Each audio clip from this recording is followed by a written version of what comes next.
আমাদের আশেপাশে সবসময় কিছু না কিছু ঘটছে, কিন্তু কখনো কখনো আমরা নিজেরা সেই ঘটনাগুলোর সাক্ষী হতে চাই না।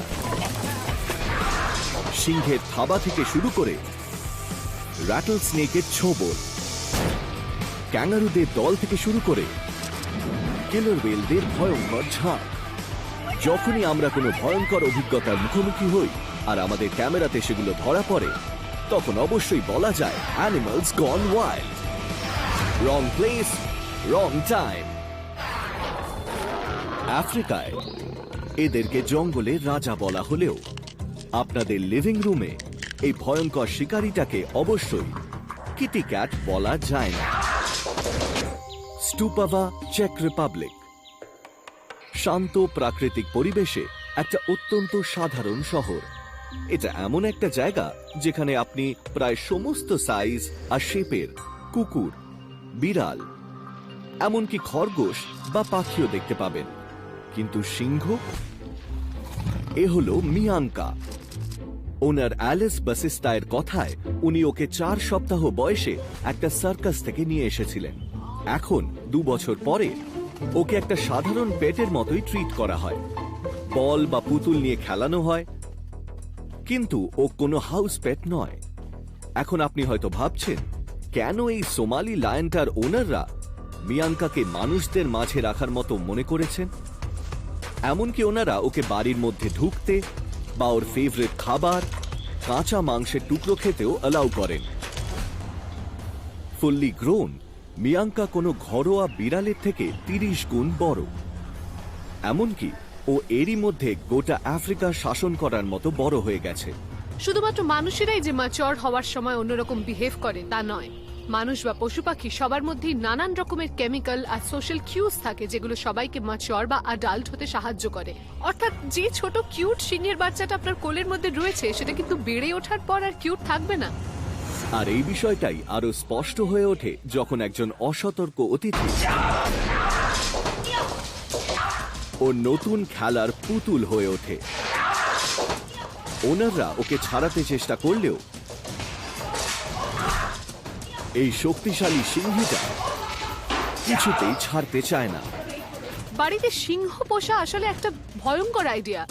প্রথমত, এই সিংহগুলোর নখ খুব লম্বা হয়, দাঁতগুলো বড় বড় হয়, ফলে এরা নাচেও হয়তো আপনাকে হার্ট করে ফেলবে। আর এরা খুব আনপ্রেডিক্টেবল, হয়তো এমন কোনো কারণে অ্যাগ্রেসিভ হবে যেটা আপনি জাস্ট ভাবতেও পারবেন না। ভয় পেয়ে যাওয়া অতিথি ফাইনালি ছাড়া পায়। লাকিলি ওনার বড় কোনো আঘাত লাগেনি। এটা যেমন একটা ভয়ঙ্কর অভিজ্ঞতা, তেমনি একটা শিক্ষা। বন্য কোনো জন্তুকে বাড়িতে নিয়ে আসলেও ওদের মধ্যে থেকে ওদের হিংস্রতা কমে যায় না। সৌন্দর্য দিয়ে শিকার করা সম্ভব হলে কিছু কিছু প্রাণীরা হয়তো সেরা শিকারী হতে পারত, কিন্তু একজন আনলাকি ডাইভার আবিষ্কার করেছেন এদের আসল অস্ত্র থাকে এদের শরীরের ভিতরে।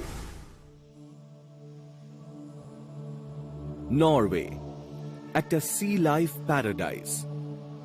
ডাইভাররা এখানে কিং ক্র্যাব, সি স্ক্যালপস এবং মাঝে মাঝে এক ধরনের মংফিশ ধরতে আসেন।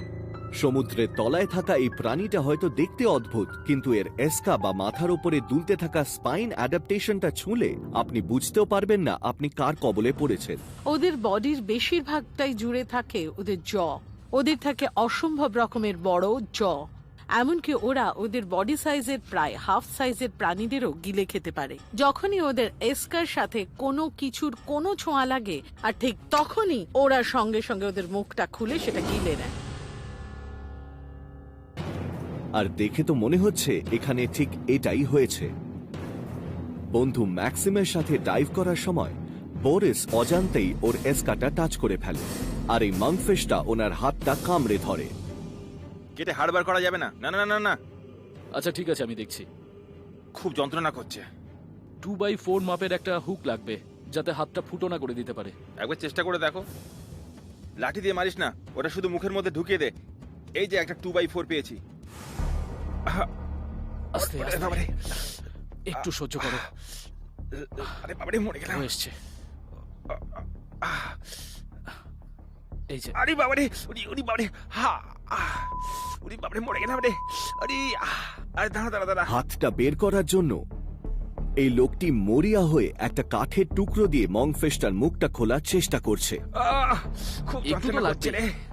কিন্তু মংফিশটা ও সুচালো দাঁতগুলো দিয়ে হাতটা আরো কামড়ে ধরছে। মনে হচ্ছে এবার মুখটা কাটতেই হবে। এদিক দিয়ে কাটো, না হলে ওদিক দিয়ে কাটো। কেটে দেখ যদি হয়। এরপর ম্যাক্সিম বন্ধুকে ছাড়ানোর জন্য মাছটাকে একটা ছুরি দিয়ে কাটতে চাইল, কিন্তু সেটা সফল হয় না। মংফিশটার শরীরের ভিতরে এমন কিছু একটা আছে যেটা হাতটাকে ছাড়ছে না। ওর এদিক থেকে ভেতরের কাজ হচ্ছে মুখটা না। দিয়ে আরো চড়ে আমাকে কামড়ে ধরেছে। দেখি। ভেতরের মুখটা দিয়ে। ওরে বাবারে। অবশেষে অনেকক্ষণ কষ্টের পর ম্যাক্সিম একটা পাইপের সাহায্যে বরিসের হাতটা ছাড়িয়ে আনে। এই তো, যাক বাবা।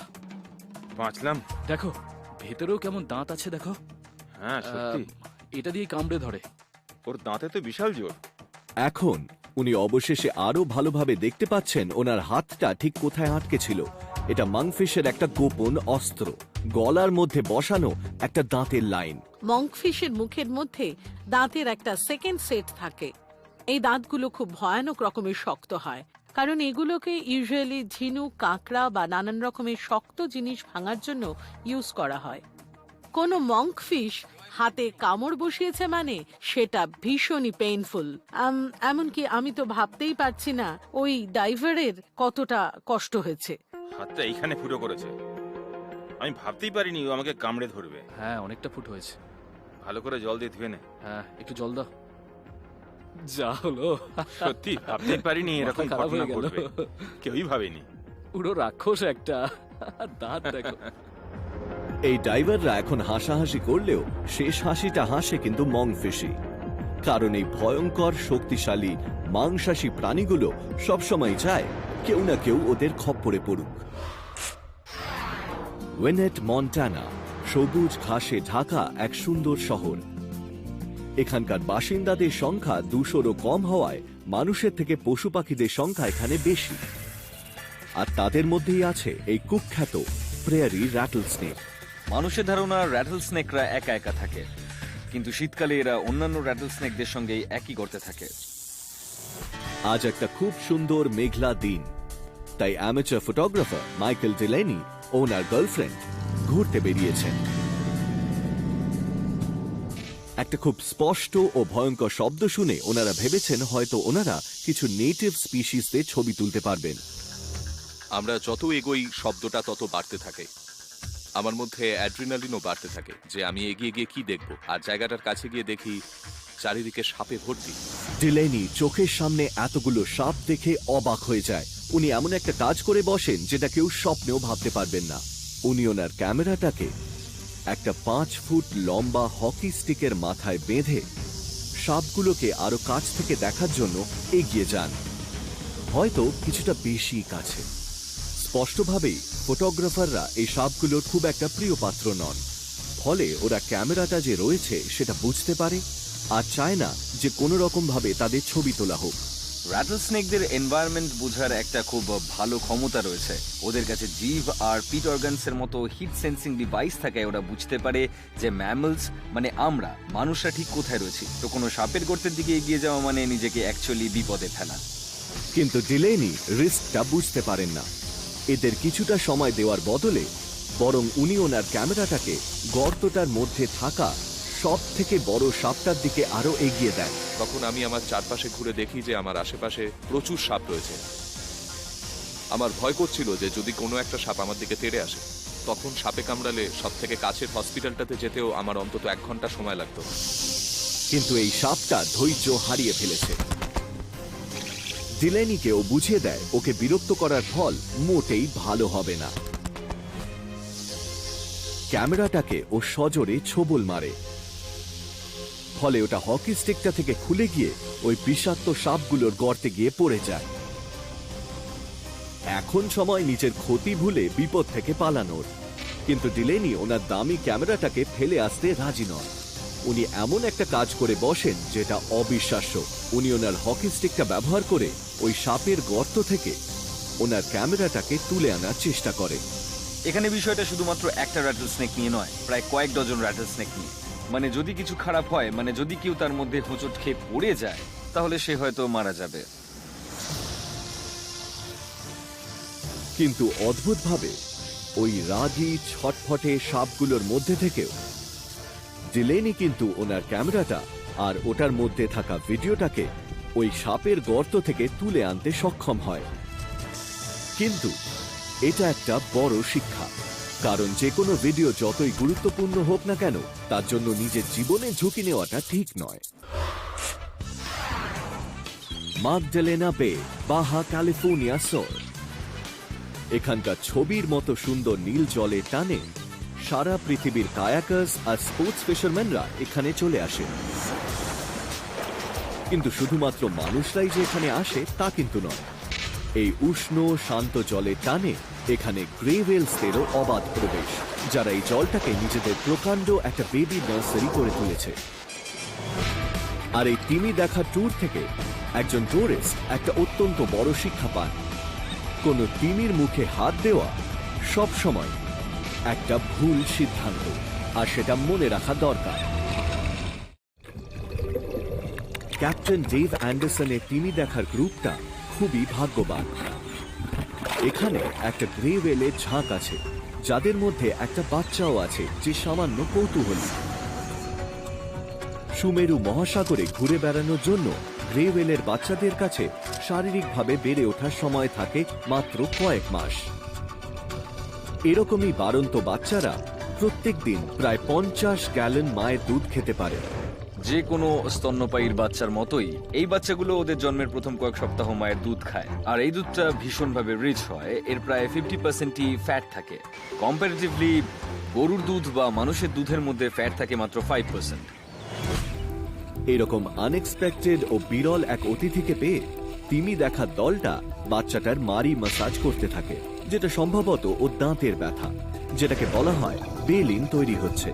বেলিন হলো একটা কাটা কাটা স্ট্রাকচার যেটা দিয়ে তিমিরা জল থেকে তাদের খাবার আলাদা করতে পারে, আর এই বেবি ওয়েলটার বেলিন এখনো পর্যন্ত বেড়ে ওঠেনি।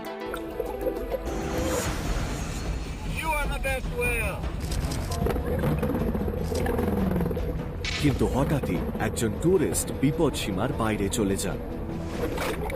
এখন এই বিশাল বাচ্চাটা কি দাঁতের ব্যথা ভুলে গিয়ে ভয়ঙ্করভাবে রেগে যাবে? বাচ্চাটা কোনো ওয়ার্নিং না দিয়ে একজন মহিলার হাত কামড়ে ধরে, ফলে অসাবধানে থাকা বাকিরা ভয় পেয়ে যায়। মনে রাখতে হবে এটা একটা বাচ্চা তিমি, জন্মের সময় যার ওজন প্রায় 1 টন মতন হতে পারে।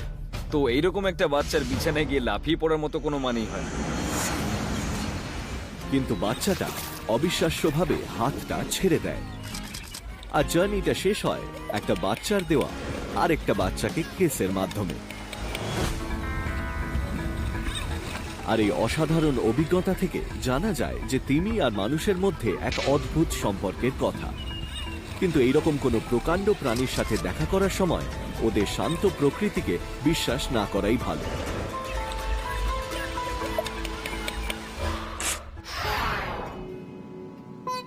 শিমলা, ইন্ডিয়া।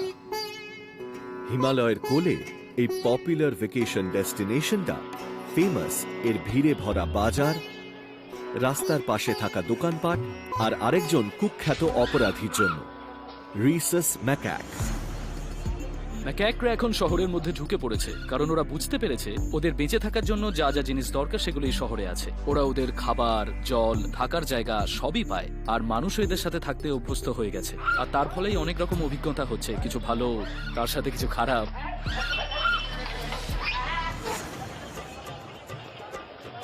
শিমলার ফেমাস মার্কেট লক্কর বাজারে একটা ক্লোজ সার্কিট সিকিউরিটি ক্যামেরায় টুরিস্ট আর স্থানীয় বাসিন্দাদের যাতায়াত রেকর্ড করা হচ্ছে। সমস্ত কিছুই এখানে খুব নর্মাল ছিল, কিন্তু পরিস্থিতি বদলে যায় যখন এক যুবকের সাথে একটা কৌতূহলী বানর ঘটনাস্থলে এসে পৌঁছয়। দুর্ভাগ্যবশত এই টুরিস্ট যুবক নিজেও কিছুটা কৌতূহলী হয়ে পড়েন। দেখে মনে হচ্ছে উনি বানরটাকে বিরক্ত করছেন, হয় বানরটার উপর কৃতিত্ব দেখানোর জন্য, বা এটা ওনার অনভিজ্ঞতার ফল। বর্তমানে ইন্ডিয়ার বেশ কিছু পার্টে বানরেরা অ্যাগ্রেসিভ হয়ে উঠেছে, আর তার ফলে মাসে প্রায় 400টারও বেশি বানরে কামড়ানোর ঘটনা ঘটেছে। যেমন এই টুরিস্টটাই হয়তো জানেন না বানরটা অত্যন্ত রাগী স্বভাবের, ফলে উনি ওকে বিরক্ত করতে থাকলে এই রেগে যাওয়া প্রাণীটার রাগ আরো বেড়ে যায়। যখন কোনো বানর রেগে গিয়ে অঙ্গভঙ্গি করে, যেমন দাঁত দেখায়, হাত পা ছোড়ে বা চিৎকার করে, তখন সব থেকে বুদ্ধিমানের কাজ হলো ওদেরকে অ্যাভয়েড করা। তাই আই কন্ট্যাক্ট না করে সোজা এড়িয়ে যেতে হবে। আর ঠিক তখনই এই টুরিস্টটা কিছুটা সাহস দেখিয়ে একটা অদ্ভুত কাজ করে বসেন। বানরটাকে উনি আরো রাগিয়ে দেন, ফলে বিষয়টা ম্যাকাকটার সহ্য ক্ষমতার বাইরে চলে যায়। ও ওনাকে অ্যাটাক করে। বানরটা ভীত টুরিস্টার উপরে ঝাঁপিয়ে পড়ে। কোনো বানরের অ্যাটাককে অবশ্যই খুব সিরিয়াসলি দেখা উচিত, বিশেষ করে যখন ওখান থেকে রক্ত বের হয়। মাথায় রাখা উচিত যে বানরের শরীরে নানা রকম রোগ জীবাণু থাকে, যেগুলো আমাদের জন্য খুব ক্ষতিকর। কিন্তু তারপর বানরটা ঠিক যতটা তাড়াতাড়ি ঝাঁপিয়ে পড়েছিল ততটাই তাড়াতাড়ি ওই টুরিস্টটাকে ছেড়েও দেয়। আর কিছুটা অদ্ভুতভাবে দেখা যায় টুরিস্টটাও একেবারেই অক্ষত আছেন। কিন্তু এই বানরটা একটা বড় শিক্ষা দিয়েছে, কোনো অচেনা জায়গায় গিয়ে কখনোই কোনো রকম বাঁদরামি করতে নেই। Nelson, New Zealand.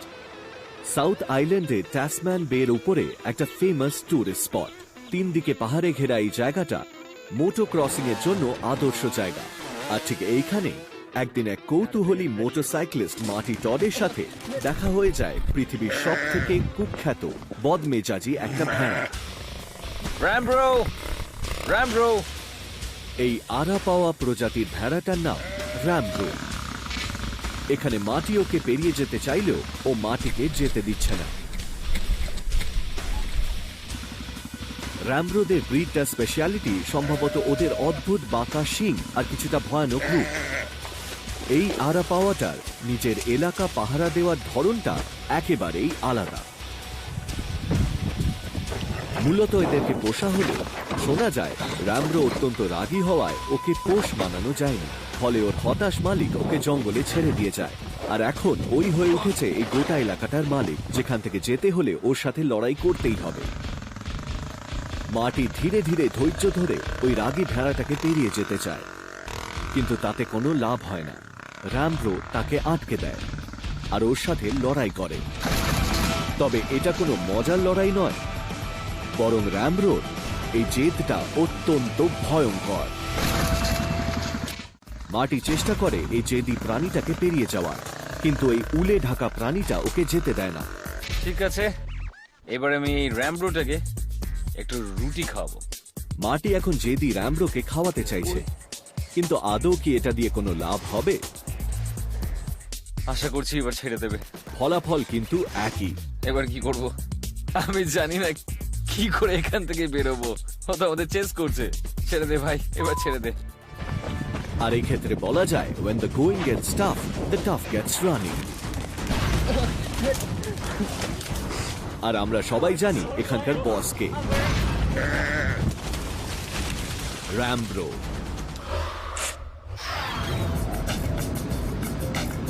Melbourne, Australia.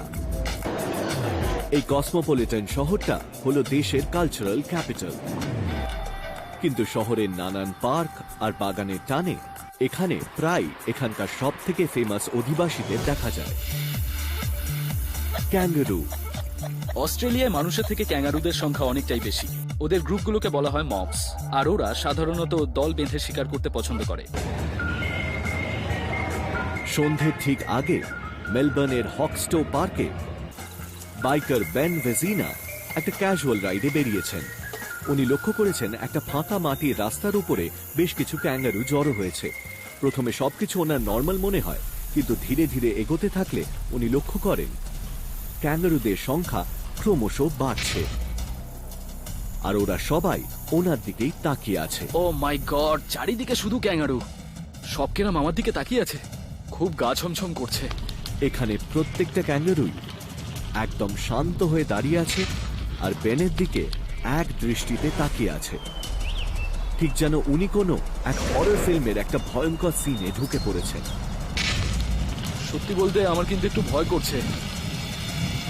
এই রাস্তা দিয়ে আর এগোনো কি উচিত হবে?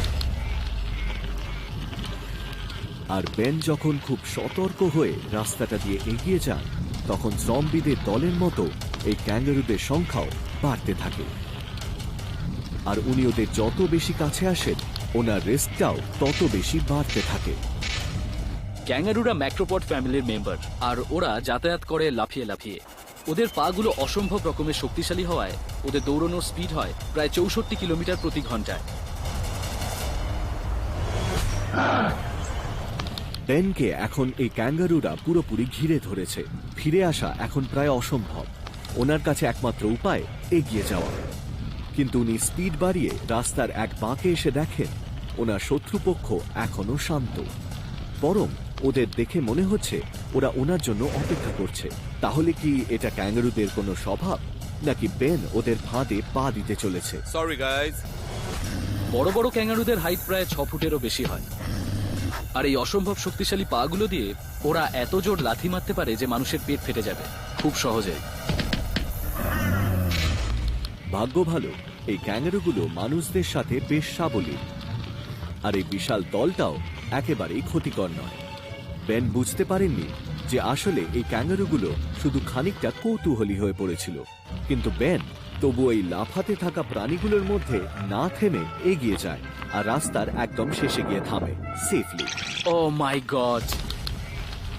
কিন্তু এই ভীত বাইকারটি কখনোই এই অন্ধকার ভ্যালির মধ্যে ক্যাঙ্গারুদের সাথে কাটানো ভয়ঙ্কর সময়টা ভুলতে পারবেন না।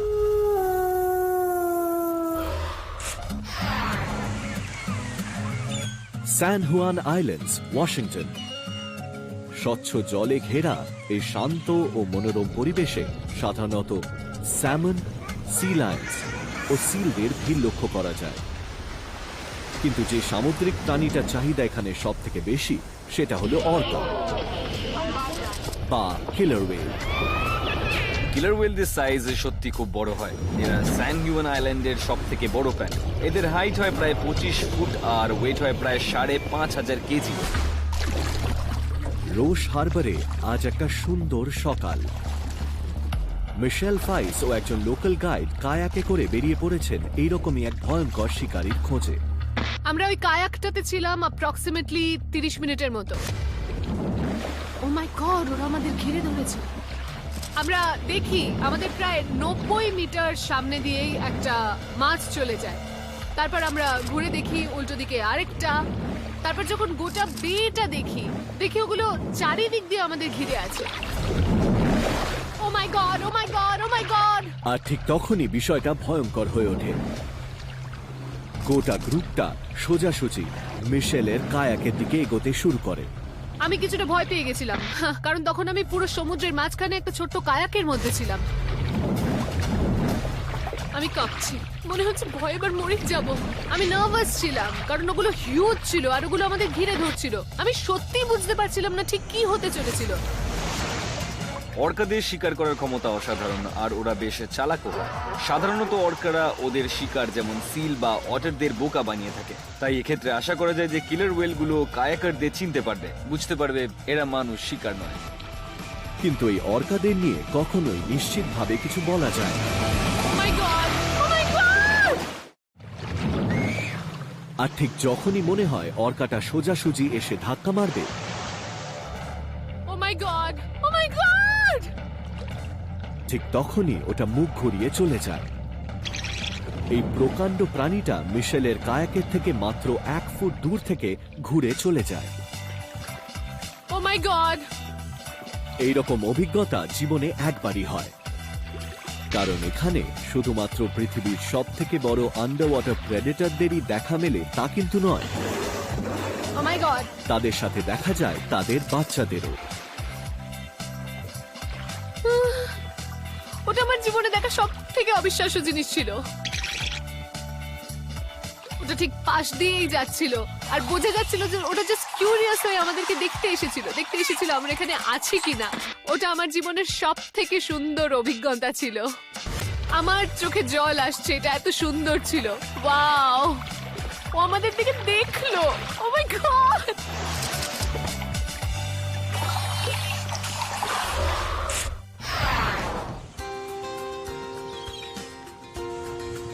হোমোসাসা, ফ্লোরিডা, গালফ কোস্টের ওয়াটারওয়ের উপর একটা ফিশিং হটস্পট।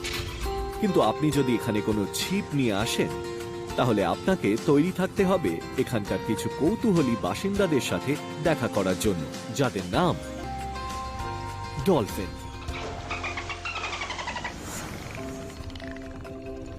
ডলফিনরা খুবই সোশ্যাল অ্যানিমাল হয়, তাই কোনো একটা ডলফিন দেখা মানে বুঝে নিতে হবে ওখানে একটা গোটা দল আছে। এরা একসাথে শিকার করে, একসাথে ঘুরে বেড়ায়, খেলা করে একসঙ্গে। ডলফিনদের যখন আমরা কোনো ঢেউয়ের মধ্যে লাফাতে দেখি তখন সাধারণত বুঝতে হবে ওরা ওখানে খেলা করছে। বিলি আর কিটসি ওয়াইস এখন ক্যাপ্টেন রিক্স প্যাটের সাথে একটা চার্টার্ড ফিশিং বোটে করে বেরিয়ে পড়েছেন, কিন্তু ওনাদের সাথে চলেছে ওনাদের কিছু নতুন বন্ধু। আমরা হাত বাড়িয়ে ওদের ছুঁতে পারছিলাম। খুব সম্ভবত 8টা থেকে 10টা হবে, যেটা বোটের পেছন পেছন আসছিল আর জলের মধ্যে লাফাচ্ছিল, আর বোটের স্পিডের সাথে মানিয়েও নিচ্ছিল, কারণ আমরা ঘন্টায় 30 কিলোমিটার বেগে যাচ্ছিলাম। ডলফিনরা বোটের প্রেসার ওয়েভের মধ্যে সাঁতার কাটে, ঠিক কোনো সার্ফারের ঢেউয়ের মধ্যে সাঁতার কাটার মতো। ওরা 15 থেকে 30 কিলোমিটার প্রতি ঘন্টা স্পিডে সাঁতারও কাটতে পারে। এমনকি পরপসিং এর মাধ্যমে ওরা স্পিডও বাড়াতে পারে, যেখানে জল থেকে লাফিয়ে ওরা হাওয়ার মধ্যে দিয়ে এগিয়ে যায়, আর জলের থেকে হাওয়ায় বাধা কম থাকায় ওরা আরো সহজে এগিয়ে যেতে পারে। বোটের থেকেও বেশি স্পিডে যাওয়া ডলফিনগুলো বোটের একটু বেশি কাছে চলে এসেছে, আর ঠিক সেই সময় ঘটে একটা অবিশ্বাস্য ঘটনা। লাফাতে থাকা একটা ডলফিন সামান্য জোরে লাফিয়ে বোটটার মধ্যে উঠে আসে আর বাঁ দিকে কিটসিকে ধাক্কা দিতে থাকে। আরে বিশ্বাস করতে পারছিলাম না যে ঠিক ওখানে কি হচ্ছে। ওটা ঠিক বোটের ওপরে এসে পড়ে, চেয়ার আর বাকি সমস্ত জিনিসগুলো উল্টে দেয়। কোনো কোনো ডলফিন তাদের বডি লেন্থের থেকে প্রায় 3 গুণ বড় জাম্প করতে পারে, ফলে ওখানে থাকা সবার জন্যই সিচুয়েশন খারাপ হয়ে যায়। আর অবশ্যই সেটা ডলফিনটার জন্য আনন্দের বিষয় নয়। তবে ভাগ্য ভালো যে বোটটার মধ্যে কেউ ছিল না, কারণ এটা একটা ভয় পেয়ে যাওয়া বড় সড়ো প্রাণী, আর এটার ওজনও প্রায় 50 কিলো। ডলফিনটা ওখানে লেজ ঝাপটানো শুরু করলে সিচুয়েশনটা আরো খারাপ হতে পারত। কি করবে এবার? ডলফিনরা জেনারেলি ফ্রেন্ডলি হয়, কিন্তু আমাদের মনে রাখতে হবে এই ডলফিনটা জল থেকে বেরিয়ে এমন একটা জায়গায় এসে পড়েছে যেখান থেকে ও আর ফিরতে পারছে না। ও একটা বোটের ডেকে ল্যান্ড করেছে, আর এবারও প্যানিক করা শুরু করবে। ফলে এখানে থাকা মানুষগুলোকে খুব সাবধানে ডলফিনটাকে জলের মধ্যে ফিরিয়ে দিতে হবে, যাতে ও কারোর ক্ষতি না করে। কিটসি ওখান থেকে বেরোতে চাইছে। ওই উঁচুটায় উঠে পড়ো, উঁচুটায় উঠে পড়ো। ওই উঁচুটায় উঠে যাওয়ার চেষ্টা করো। উনি ওখান থেকে ওনার পাটা ছাড়িয়ে নিয়ে অত্যন্ত দ্রুত বোটটার বাওয়ের মধ্যে উঠে পড়েন, যেখানে তিনি একেবারে সেফ। তুমি ঠিক আছো? Come on. তুমি একটা কাজ করো, পাটা উপরে তুলে নাও। একেবারে যা-তা কাণ্ড। ডেকের উপরে রক্ত দেখে বোঝা যাচ্ছে ডলফিনটা ইনজার্ড। ক্রুরা সবাই প্রাণীটা সেফটি নিয়ে এখন চিন্তিত। তুমি ঠিক আছো তো? আমরা বুঝতে পারছি না এখানে এরপর কি করব। এরপর ক্যাপ্টেন ও কিছু সহকারী বোটম্যানরা পরবর্তী 1 ঘন্টার মধ্যে ডলফিনটাকে জলের মধ্যে ওর ফ্যামিলির কাছে ফিরিয়ে দেয়, যেটাকে বলা চলে ডলফিন ফ্যামিলি রিউনিয়ন। এমনকি এরপর যখন কথাটা সবাই জানতে পারে আর সবাই আমাকে তাদের নিজেদের অভিজ্ঞতাগুলো বলতে থাকে, আর তখন দেখি আমি ছাড়া এরকম ঘটনা খালি আর একজনের সাথেই হয়েছে। সত্যি ইউনিক এক্সপিরিয়েন্স। ব্যাম ব্যাম ব্যাম।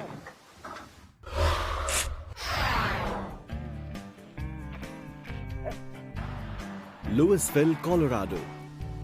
পাহাড়ে ঘেরা এই ওয়েস্টার্ন ল্যান্ডস্কেপটা বিশেষত্ব নানান সুন্দর সুন্দর ঘোড়ার খামার।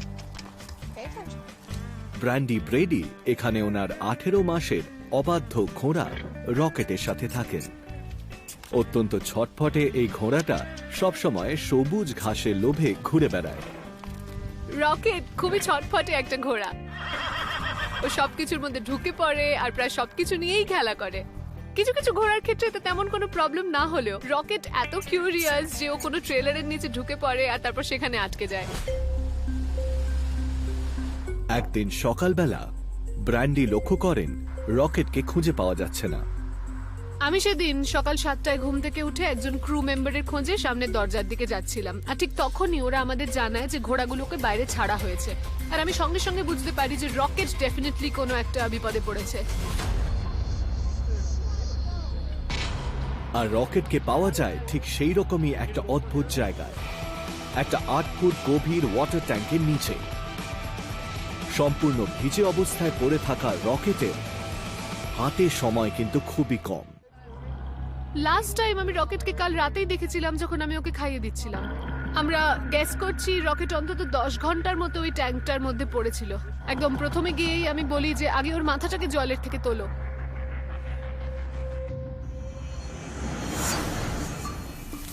ঘোড়াদের ক্ষেত্রে এটাকে বলা হয় কাস্ট করে যাওয়া। একবার পড়ে গেলে ওরা ওদের পাগুলোকে আর শরীরের নিচে নিয়ে আসতে পারে না, ফলে কোনোভাবেই এই ঘোড়াগুলো দাঁড়াতে পারে না।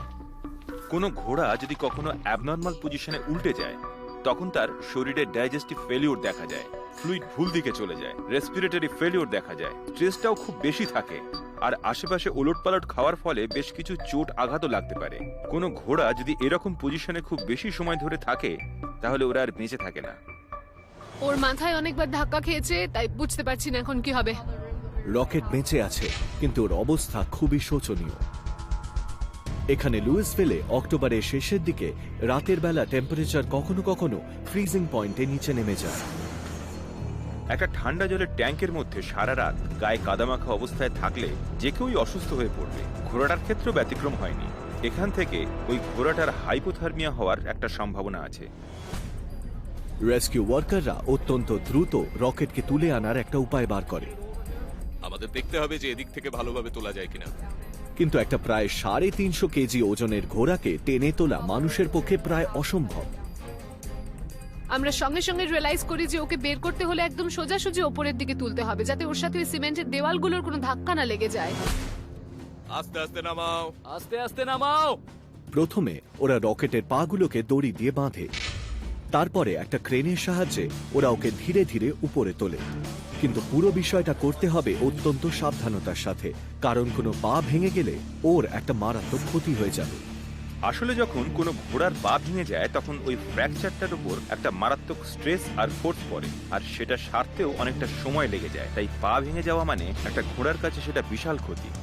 ও এমন ভাবে পড়েছিল যে আমি ওর দিকে তাকাতে পারছিলাম না, বুঝতে পারছিলাম না ও সেরে উঠবে কিনা। ঠিক 1 বছর আগেই আমার একটা অন্য ঘোড়াও মারা গেছিল, তাই আমি ভীষণ রকমের ভয় পেয়ে যাই যে হয়তো ও আর সেরে উঠবে না। কিন্তু ঠিক 1 ঘন্টা 40 মিনিট ধরে রেস্কিউ করার পর ফাইনালি রকেটকে ট্যাঙ্কটা থেকে বের করা হলেও ওর বিপদটা কিন্তু এখনো পুরোপুরি কাটেনি। সারা শরীরে নানান চোটের পাশাপাশি ও ভয়ঙ্কর হাইপোথার্মিয়াতেও ভুগছে। এক সময়ের এই শক্তিশালী ছটফটে প্রাণীটা এখন প্রায় অবশ হয়ে আছে। একজন ডাক্তার আমার কানে কানে এসে বলে গেলেন যে হয়তো ও আর বাঁচবে না, তো আমি তাই নিজেকে শক্ত করে নিচ্ছিলাম। তখনই সবাই যখন ভেবে নিয়েছিল রকেট আর উঠে দাঁড়াবে না, ঠিক তখনই রকেট সোজা হয়ে নিজের পায়ে উঠে দাঁড়ায়। এটা একটা অবিশ্বাস্য ঘটনা। এই ঘোড়াটা এখনো বেঁচে আছে। যখন রকেট লাফিয়ে উঠলো তখন আমার বুকটা যেন কেঁপে উঠলো, মনে হলো বুকের ওপর দিয়ে একটা বোঝা নেমে গেল। আর এই এক্সপিরিয়েন্সটার পর থেকে আমার আর রকেটের মধ্যে বোঝা পড়াটাও অনেকটা বেড়ে গেছে। পুরো ঘটনাটা খুব ভয়ঙ্কর হলেও একদম শেষে গিয়ে এটা আমাদের সবার জন্য একটা আশীর্বাদ হয়ে দাঁড়ায়।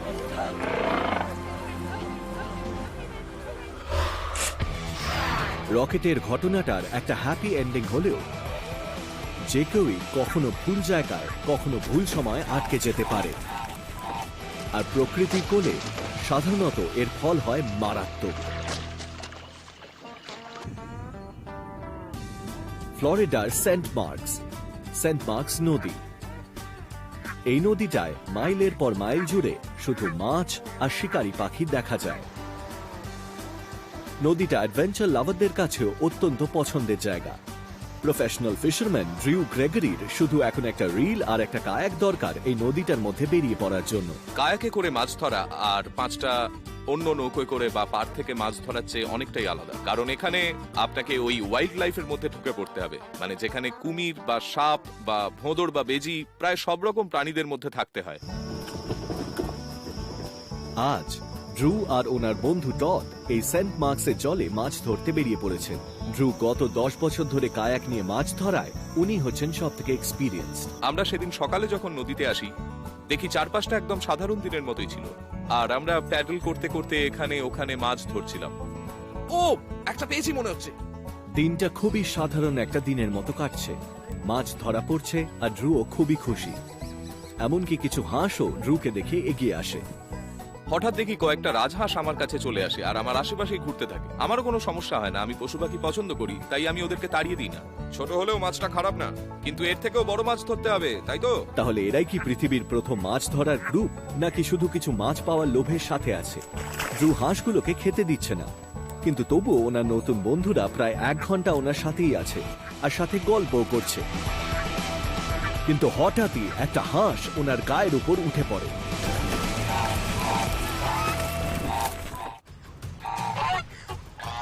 হাঁসের কামড় খুবই যন্ত্রণাদায়ক। কোনো হাঁসের ঠোঁট খুব কাছ থেকে লক্ষ্য করলে বোঝা যায় ওদের ঠোঁটে রয়েছে লেমেলে, যেগুলো আসলে ছোট ছোট দাঁত। তাই ওরা যখন কোনো বিপদে পড়ে বা ওরা নিজেদেরকে অসুরক্ষিত মনে করে তখন ওরা কামড়ে দেয়, আর ওদের ঠোঁটগুলো খুবই শক্ত হয়। আর তার সঙ্গে ওরা ওদের ডানার সামনের দিকটা দিয়ে শত্রুদের মারতে থাকে, আর হাঁসের ডানার সামনের দিকটাও খুবই শক্ত হয়। আমি তখন আবার টোপ ফেলতে যাচ্ছিলাম, নিজের কাজ নিয়ে ব্যস্ত ছিলাম, তাই বুঝতে পারিনি হঠাৎ কোথা থেকে ওটা আমার পিঠে উঠে ডানা ঝাপটাতে থাকে। এমনকি আমার মনেও নেই ঠিক কতক্ষণ ওটা ওরকম করছিল। তবে পুরো বিষয়টা তখন হয়ে দাঁড়িয়েছিল হয় পালিয়ে যাও নয় লড়াই করো। তো সেই মোমেন্টে আমার শুধু একটাই জিনিস মাথায় ঘুরছিল যে ওকে আমার পিঠ থেকে নামাতে হবে।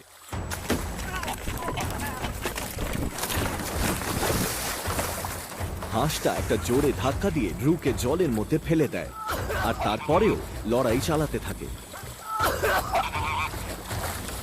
ড্রু হাঁপিয়ে ওঠে, ও নিজেকে বাঁচানোর চেষ্টা করে, কিন্তু এরপর হঠাৎই ড্রু এর একটা সম্পূর্ণ নতুন সমস্যার কথা মনে পড়ে।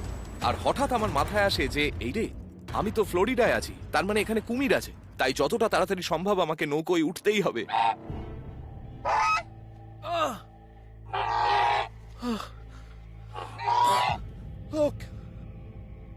আমার হেল্প দরকার ওপরে ওঠার জন্য। কিন্তু ওর বন্ধুরা বেশ কিছুটা দূরে থাকায় ড্রু একেবারে একা পড়ে যায়।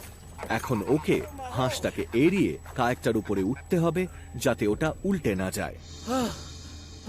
যা ভাগ এখান থেকে। ড্রু জলের মধ্যে নড়াচড়া করতে থাকলে হাঁসটাও আরো রেগে যায়। এখন ড্রুয়ের আর এই রাগী হাঁসটার মাঝখানে রয়েছে একমাত্র ওর কায়াকটা। আরে আমি তো কি করেছি?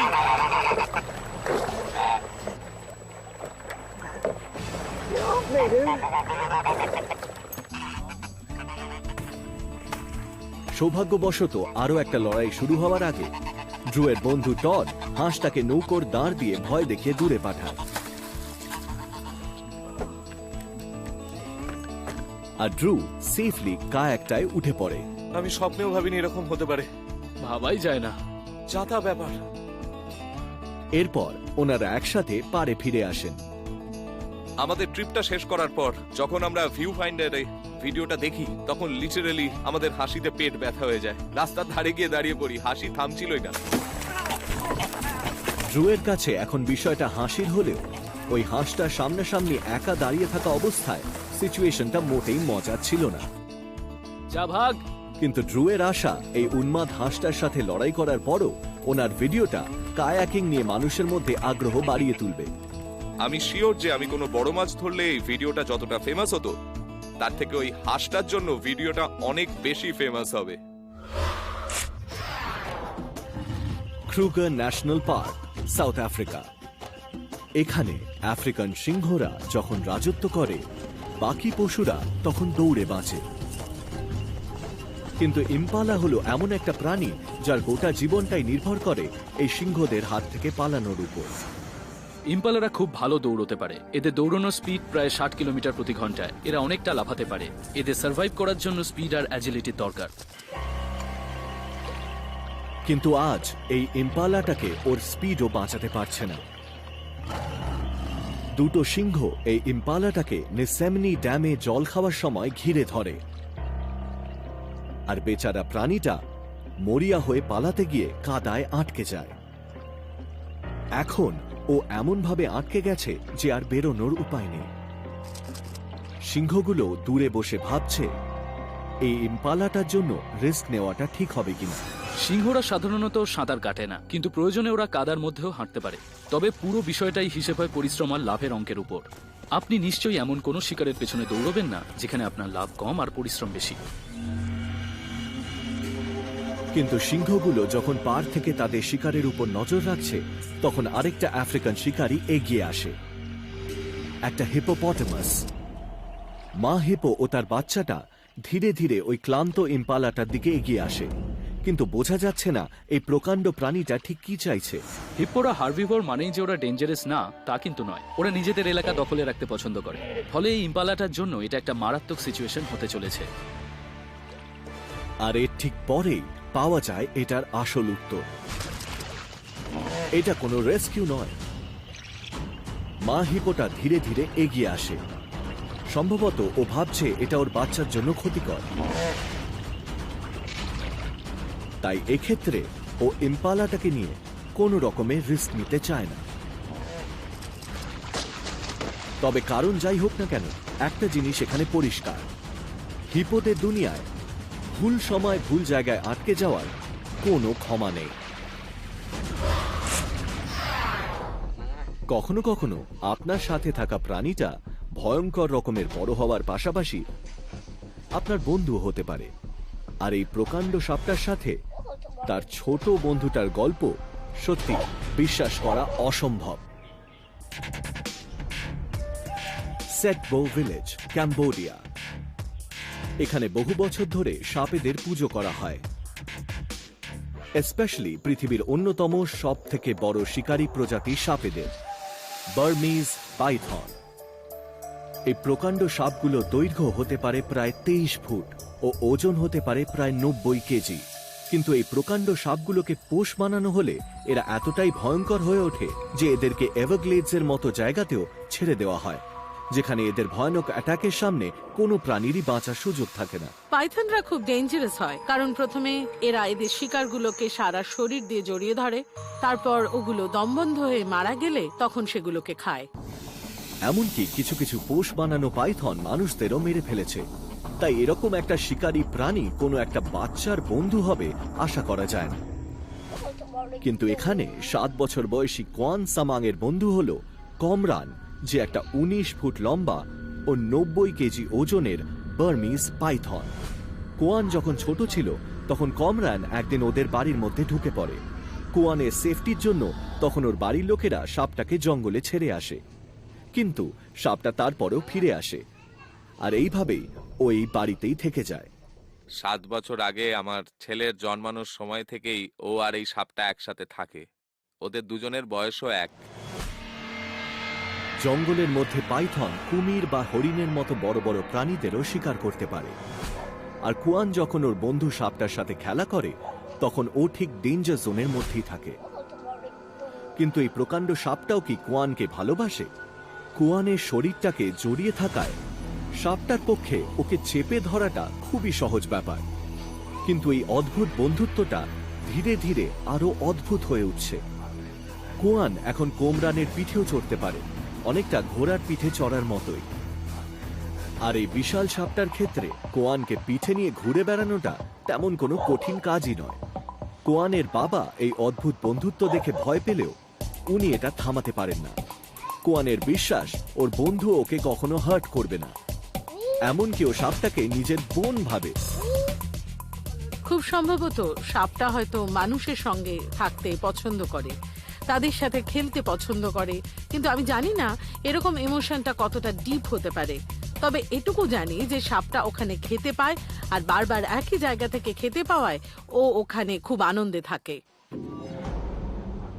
সবশেষে একটা ছোট্ট টিপ, কোনো শিকারী প্রাণী পুষতে চাইলে অবশ্যই তাকে ভালো করে খাওয়াবেন, কিন্তু তার আগে এটা খেয়াল রাখা উচিত যে ওটা আপনাকেই খাবার না মনে করে বসে।